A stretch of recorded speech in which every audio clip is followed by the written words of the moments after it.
and on the other side there are people who suffer since their childhood. Now, because of the people who have different kind of thought processes and the things which they receive from their ancestors or parents or grandparents, probably or we can say unfortunately, if it is not a good thing which they have carried from their family members, be it depression, anxiety, stress. So in order to deal with these problems or disorders, we have different therapies. CBT is one of the most common therapy, which was the father of CBT is R.F. Beck, and it was given by him in 1960s. It is the most common therapy which is used by therapists moving forward. Next. Now let's understand what is cognitive therapy. So what is the introduction? It is a widely used and evidence-based therapy approach that can help you manage your thoughts, emotions and behavior. Now if we talk about the name, cognitive behavioral therapy, cognition is related to our thoughts, emotions, behavior is the way we behave, the kind of behavior we show, and therapy. So cognitive behavioral therapy, it helps us to manage our thoughts, emotions and behavior. It is an idea that our thoughts and beliefs influence how we feel and behave, and by changing our thoughts, we can change our emotional responses and actions. So it shows that whatever we feel, in the same way we behave as well. If we are happy, we are going to be showing that attitude. If we are not happy, we are stressed out, we are going to be showing that attitude through our behavior. It can be through shaking hands or sweating a lot. So CBT helps us to understand what we are feeling, we regulate our emotions and then move forward with the solutions. Now what is the basic? It is a very much structured and goal-oriented therapy, and it involves the active collaboration between the therapist as well as the individual seeking treatment.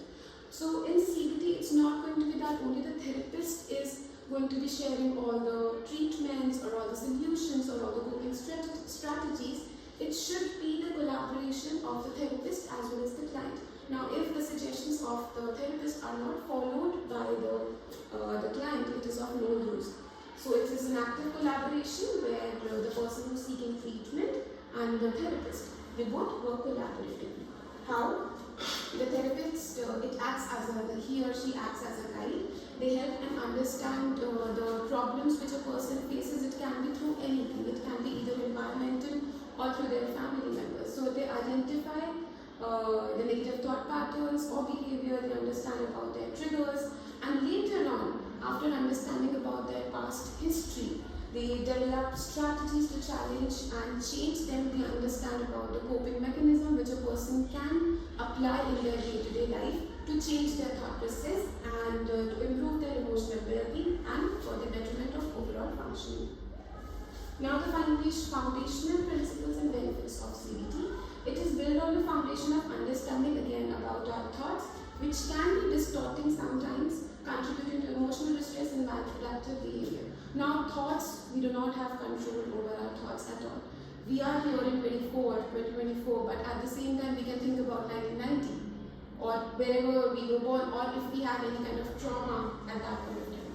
So CBT, it helps us to understand about our thoughts, that where is the trigger coming from. It contributes to the emotional distress and how can we overcome that distress. Now by addressing these distortions, by how do we address to figure out the problem, the past traumas, and then coming up with the solutions. So by addressing these distortions and developing more balanced and realistic thinking, individuals can experience. So if we have the past trauma or the trigger with us, we can change it, and this is what the person is going to be feeling after a few sessions with the therapist. They can have reduced anxiety and depression, they can have their improved coping skills, increased self-esteem, they can enhance their problem-solving skills and decision-making skills, and hence if we have good thought process about others, about our life, about our people, we can have greater sense of control of things. So the cognitive model, three major things: thoughts, behavior, feelings, and behavior. We thought, then we feel, and then it shows in our behavior. So this is the foundation, and it's completely interconnected. Now CBT model, it proposes, it shows that thoughts, feelings, and behaviors are interconnected and they influence each other. For instance, if we have negative thoughts about ourselves, it can lead to selflessness, sadness or worthlessness. We are going to be feeling so much bad about ourselves that we don't deserve anything. At the same time, if we feel happy about ourselves, we can achieve anything in our life. So identifying and challenging negative thoughts. In CBT, we can learn to identify and challenge our negative thoughts through techniques like cognitive restructuring. This involves examining the evidences for and against your negative thoughts, developing more balanced and realistic alternatives, and ultimately changing your belief system.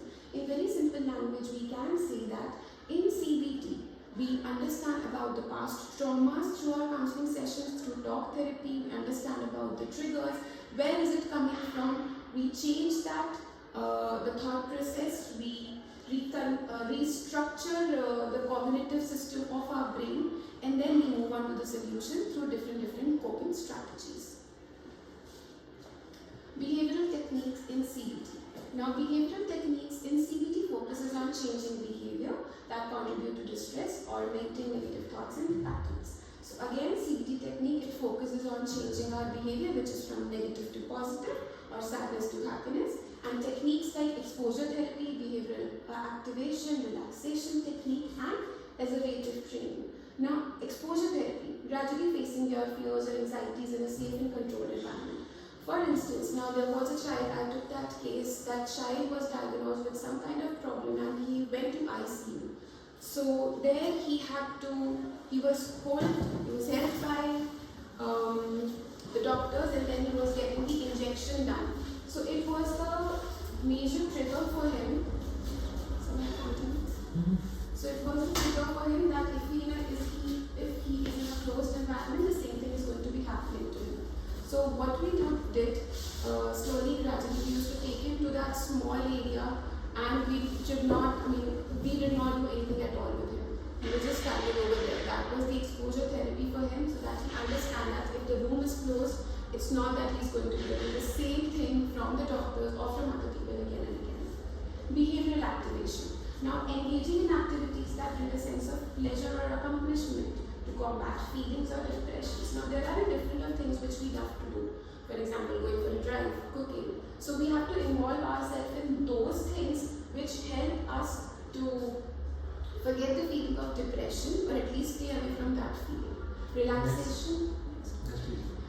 Setting achievable goals in CBT. So this is what we can achieve. We can have specifically and clearly defined and measurable goals. We can track our progress. We can attainable and challenging our achievable things. We can challenge what we achieve and to move forward, aligned with our overall goals. So we can see whether we are following or having our overall goals in place, and we can check the timing as well. We can have a specific timing for the same. Effectiveness. Now, CBT has extensively researched and has consistently shown effectiveness in treating a wide range of mental health disorders. So this is what CBT shows effectiveness in, that is in anxiety disorders, depression, post-traumatic stress disorder, eating disorder, obsessive compulsive disorder, and substance abuse disorders. What are the limitations? Now, limitations is CBT is a very powerful tool, but it has its own limitations. Just like a puzzle, sometimes there can be some pieces missing. So limitation can be when a person is not able to understand about their past traumas, where is it coming from, or if they have met an accident and they completely forgot what had happened in their life, but it stays in their nervous system. Potential for relapse, whether they have the willpower to change all these things or not. Maybe not for everyone, but some people with complex mental health condition or severe symptoms might benefit from different therapy. Now, CBT, as I said, is a very most common therapy, but there are other therapies as well, which is for the severe mental health disorders. Now, integrating CBT with other therapeutic approaches, we can have meditation in it, we can have family therapy, we can have mindfulness-based therapy as well, included CBT to enhance the treatment of the person. Now, CBT for specific population, it is not that it's limited to any population, it is for the children, adults, and older adults as well, and it doesn't focus on any cultural diversity as well, so it's for everybody. Explain culturally diverse group. So it is adapted to respect cultural values and beliefs. It doesn't include any of the culture or separate culture from anybody's different country or anybody's different culture. सबके लिए it's the same. CBT for different mental health disorders. Now again, I've mentioned already anxiety disorders. For anxiety disorder, we can have exposure therapy, relaxation training, and cognitive restructuring. Depression, behavioral activation, cognitive restructuring, and problem solving skills. Post-traumatic stress disorder, exposure therapy, cognitive restructuring and relaxation technique. Eating disorder and OCD, they have the same. So you want me to explain all these things? Shall I? Go ahead. So conclusion, the very last thing is that it offers the opportunity to gain insight about ourselves. We can regulate our emotions, our thoughts, our feelings. We can understand about ourselves, about our behavior. We can develop different new coping mechanisms and build our resilience to move forward in our lives.